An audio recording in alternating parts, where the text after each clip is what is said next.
அனைவருக்கும் வணக்கம். தமிழ்நாட்டில் பெரம்பலூர் நாடாளுமன்ற தொகுதி மிகவும் ஒரு முக்கியமான தொகுதி. இந்த பெரம்பலூர் நாடாளுமன்ற தொகுதியில் மருதராஜாவிலேருந்து, பாரிவேந்தர்லேருந்து, நெப்போனியர்லேருந்து யாராவது பெரிய அளவுக்கு மக்களுக்கான பணிகளை செய்திருக்கிறார்களான சொல்லிக்கிற அளவுக்கு யாரும் கிடையாது. இந்த 3 பேர்த்தில் நெப்போலியன் ஓரளவு அரசியல் பணிகள் செஞ்சார். ஆனால் இவர் நமக்கு அரசியலுக்கு நிகராக வந்து விடுவார் என்று நேர்வாள் ஓரங்கட்டப்பட்டார் அப்படிங்கிறது மாதிரி இருக்காங்க. அவருடைய குடும்ப சூழ்நிலை, அவருடைய மகன் உடல்நிலை சரியில்லாது அப்படின்னு சொல்லிட்டு அமெரிக்கா போயிட்டார். ஆனால் அதுக்கப்புறம் வந்த பாரிவேந்தர், மருதராஜா, இன்னும் நிறைய பேர் அந்த கட்டத்துக்கு வரணும்னு நினைக்கிறாங்க. ஆனால் வந்தாலும் கூட மக்கள் பணி செய்வாங்களா? பெரம்பலூர் நாடாளுமன்ற தொகுதியை பொறுத்த மட்டும் இப்போ அதிமுகவில் யாரை நிப்பாட்ட போகிறாங்க? சிவபதியா, என்டி சந்திரமோகன் செல்வராஜோட தம்பி பையனா அப்படிங்கிறது மாதிரியான ஒரு இது இருக்குது. சிவபதி நின்னார்னா உறுதியாக நிற்க மாட்டார் அப்படிங்கிறது மாதிரியான ஒரு தகவல் இருக்குது. என்டி சந்திரமோகன் உறுதியாக நிற்பாருங்கிற மாதிரியான ஒரு தகவல் இருக்குது. ஆனால் சிவபதி சீட்டுக்கு கடுமையாக முயற்சி பண்ணுறாருங்கிற மாதிரியான ஒரு தகவல் இருக்குது. எது நடந்தாலும் ஒரு விஷயத்தை நம்ம சொல்கிறோம். பாரிவேந்தர் திராவிட முன்னேற்ற கழகத்தினுடைய கூட்டணியில் உதயசூரியன் சின்னத்தில் தான் வெற்றி பெற்றார். அவர் இன்னும் தனிப்பட்ட முறையில் அவர் சின்னத்துலேயே அவர் சின்னம் வாங்கி ஜெயிக்கலை. இப்போ பாரதிய ஜனதா கட்சி சார்பாக பச்சைமுத்தோட பையன் ரவி பச்சைமுத்து நிற்க போகிறாரு, ஜெயிக்க போகிறாருன்னு அதுக்கான வாய்ப்பு குறைவு. முயற்சி செய்யலாம். அவர்களுடைய மாநாடோடதே தெரிஞ்சு போச்சு.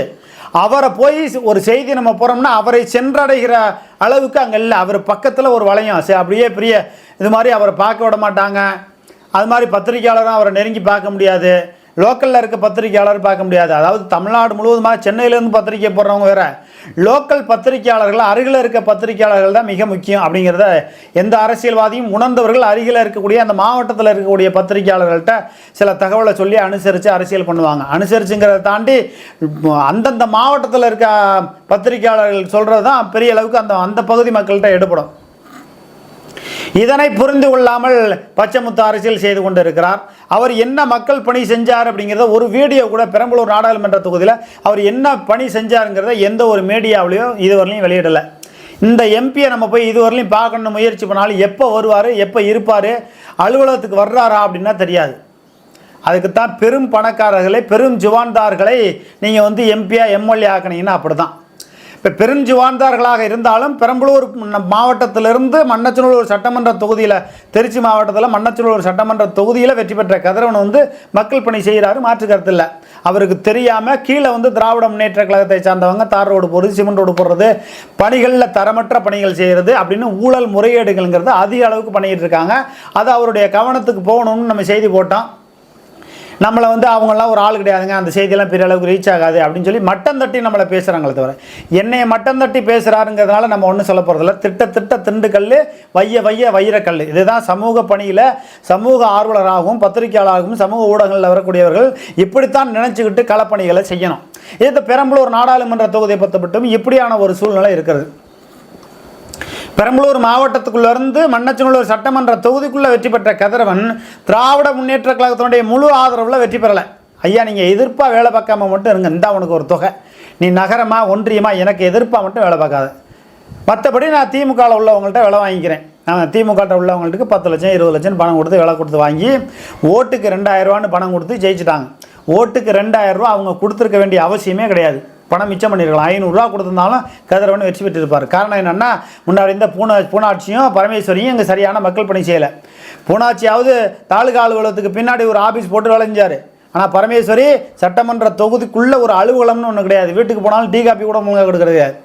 கோடி கணக்கில் சம்பாரித்து நீங்கள் என்னங்க பண்ண போகிறீங்க? பணத்தை பொறிச்சா திங்க போகிறீங்க. பரமேஸ்வரி ஒழுங்காக மக்கள் பணி செஞ்சுருந்தாங்கன்னா அவங்களுக்கு நம்ம ஆதரவாக பேச போகிறோம். யாரை நம்பி நம்ம சாப்பிட போகிறதில்ல. அப்போ அனைத்து இந்திய அண்ணா திராவிட முன்னேற்ற கழகத்தில் மாநகர பகுதியிலேருந்து பரஞ்சோதி வந்தானுங்கிறதுனால அவரை வேணும்னே தோக்கடிச்சிங்க உங்கள் அதிமுக கட்சியில், உள்கட்சியில். அதுவும் முத்திரையர் சமுதாயம் அதிகமாக இருக்கக்கூடிய இந்த பகுதியில் முத்திரையரை தோற்கக்கூடிய ஒரு நிலைமை இருக்குன்னா தமிழ்நாட்டு நிலைமை எங்கே போகுது? தமிழ் இனமே தமிழினத்தை தோற்கடிக்குது. தமிழ் இனமே ரெட்டியாரை ஜெயிக்க வைக்குது. தமிழ் இனமே ரெட்டியார் ஸ்ரீதரை ஜெயிக்குவது. தமிழ் இனமே நேரு ரெட்டியாரை ஜெயிக்குவது.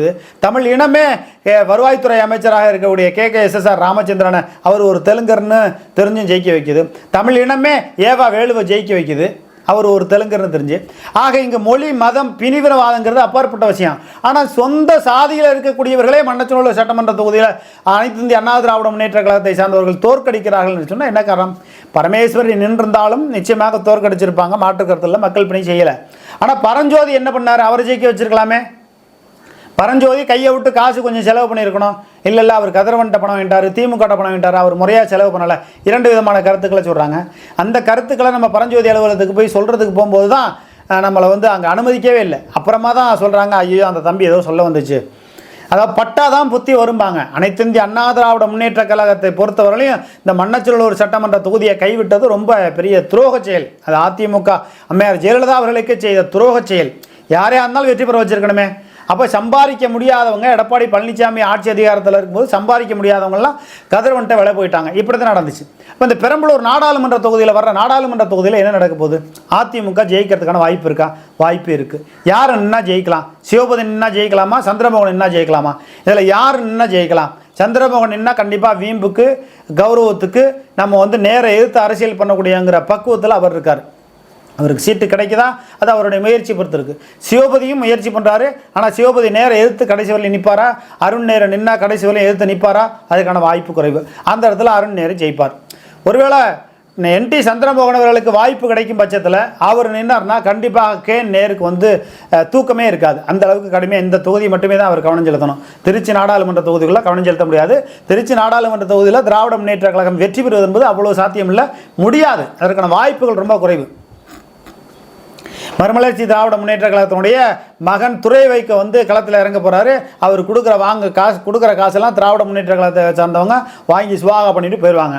நாம் தமிழர் கட்சியில் அங்கே யார் நிற்கிறாங்க என்ன செய்தி நம்ம ஏற்கனவே வெளியிட்டிருக்கோம். இப்போ பெரம்பலூர் நாடாளுமன்ற தொகுதியை பொறுத்த மட்டும் இங்கே இருக்கக்கூடிய வேட்பாளர்கள் சமயபுரம் பகுதியை, சமயபுரம், லால்குடி, துறையூர், முசிறி இதை உட்படுத்தி சமயபுரம் மாவட்டமாக நாங்கள் உருவாக்குவதற்கு தமிழ்நாடு அரசை நாங்கள் வலியுறுத்துவோம்.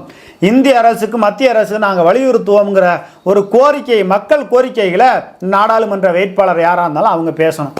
அது திமுக, அதிமுக, நாம் தமிழர் கட்சி, பாஜக எந்த வேட்பாளராக இருந்தாலும் இந்த மக்களுடைய கோரிக்கைகளை அவங்க பேசணும். ஏன்னு கேட்டிங்கன்னா திருச்செந்தூர் அதுக்குன்னு தனி சட்டமன்ற தொகுதி இருக்குது, பழனி அதுக்குன்னு தனி சட்டமன்ற தொகுதி இருக்குது, சமயபுரம் திருப்பதிக்கு இணையாக வருமானத்தை கொடுக்கக்கூடியது.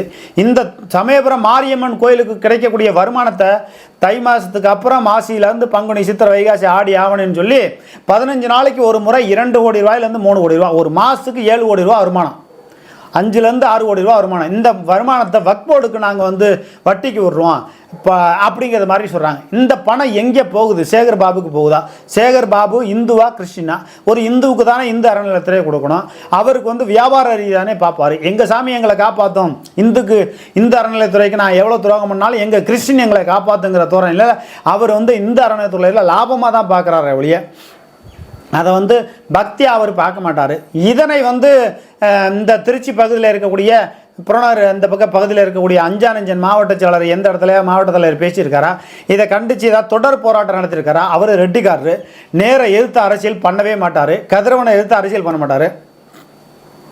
திருச்சியில் இருக்கக்கூடிய ராஜசேகர மாநகர மாவட்ட செயலர், அவர் மாநகராட்சியில் நடக்கக்கூடிய ஊழல் முறைகேடுகளை சுட்டி காட்டி பேச மாட்டார்.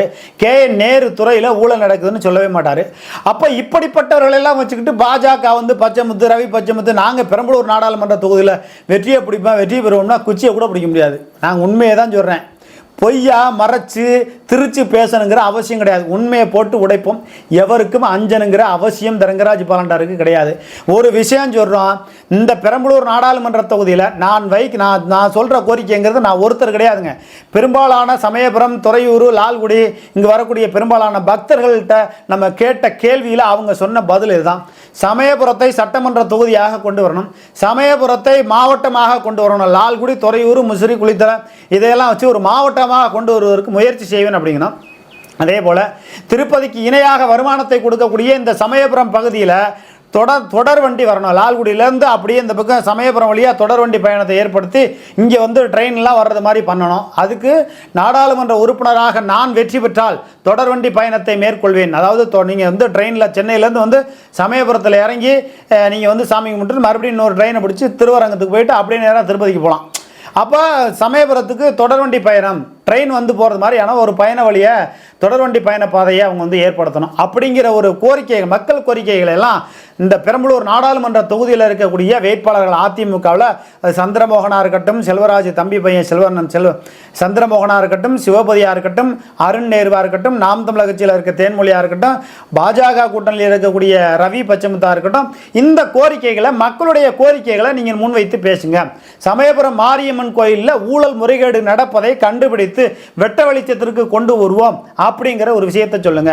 பெரிய அளவுக்கு ஊழல் நடக்குது. அன்னதானத்தில் போய் நம்ம சாப்பிட போனோம்னா சாம்பார் அப்படியே ஓடிக்கிட்டே இருக்கும். ரசமா சாம்பாரான்னு தெரியாது. என்ன கண்ணா பல பேத்துக்கு ஆக்குறதுல நாங்கள் இப்படிலாம் வந்து கெட்டியாக குழம்பு வைக்க முடியுமா? 10,000 பேருக்கு திருமணத்தில் நடக்கும்போது கெட்டியாக தலைதலான்னு குழம்பு வைக்கிறாங்களே. அப்போ கொடுக்கக்கூடிய அரிசி, போக்குவரத்து, பெரும் பணக்காரர்கள்லாம் அன்னதானத்துக்குன்னு கொடுக்குறாங்களே, இதெல்லாம் என்ன கொல்லப்பொரிய வழியாக கடத்துறீங்களா? இதையெல்லாம் கல்யாணி இணை ஆணையர் வந்து கண்டுக்கல அப்படின்னு பாரதிய ஜனதா கட்சி இந்துக்கு ஆதரவாக நாங்கள் பேசுகிறோம், சந்துக்கு ஆதரவாக பேசுகிறோம், இந்துக்கு ஆதரவான்னு பேசுகிறோன்னு சொல்லி இந்த பாரதிய ஜனதா கட்சி அதை கண்டித்து பேசுறதில்ல. என்ன ஊழல் முறைகேடு நடக்குதுங்கிறத பேசுறதில்ல. அப்புறம் எப்படி ரவி பச்சமுத்து ஜெயிப்பார்?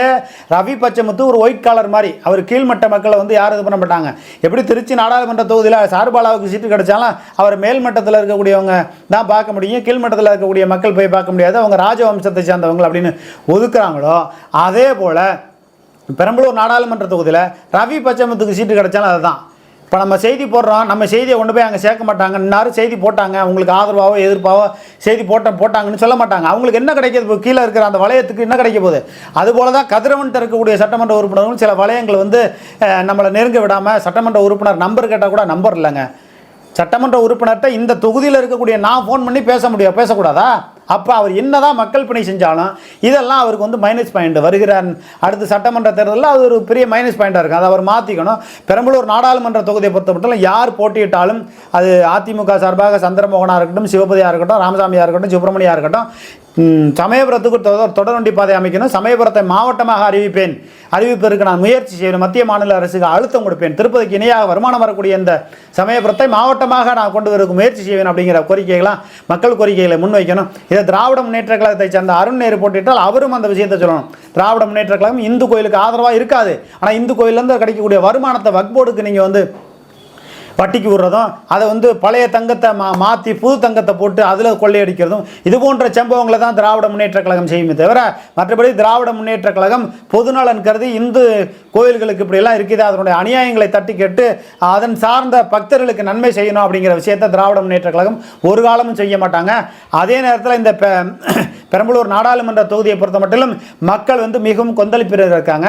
திராவிட முன்னேற்ற கழகத்திற்கு தமிழ்நாடு முழுவதுமாக இந்த ஆட்டோ ஓட்டுநர்கள் சங்கம், ஆட்டோ ஓட்டுநர்கள் குடும்பம்லாம் திராவிட முன்னேற்ற கழகத்திற்கு ஓட்டு போடாது. சாராய ஆலைகளை மூடுவோம் என்று திராவிட முன்னேற்ற கழகம் ஆட்சி அதிகாரத்துக்கு வந்தால் சாராய ஆலையை மூடுவோம் என்று அக்கா கனிமொழி அவர்களுக்கு சொன்னார்கள். அந்த கோரிக்கைகளும் நிறைவேற்றப்படவில்லை. அப்படி பொது கோரிக்கைகள் ஒரு பக்கம் இருந்தாலும் பெரம்பலூர் நாடாளுமன்ற தொகுதிக்குட்பட்ட இந்த சமயபுரம் மாவட்டமாக்குவது, தொடர்வண்டி பாதை அமைக்குவது, தொகுதி வாரியாக நான் நாடாளுமன்ற உறுப்பினராக வந்தால் ஒவ்வொரு தொகுதிக்கும் ஒரு எம்பி அலுவலகத்தை அமைத்து மக்களுடைய கோரிக்கைகளை கேட்டு நான் நிறைவேற்றினேன் என்று பல்வேறு கோரிக்கைகளை முன்னிலைப்படுத்தி செய்யணும்.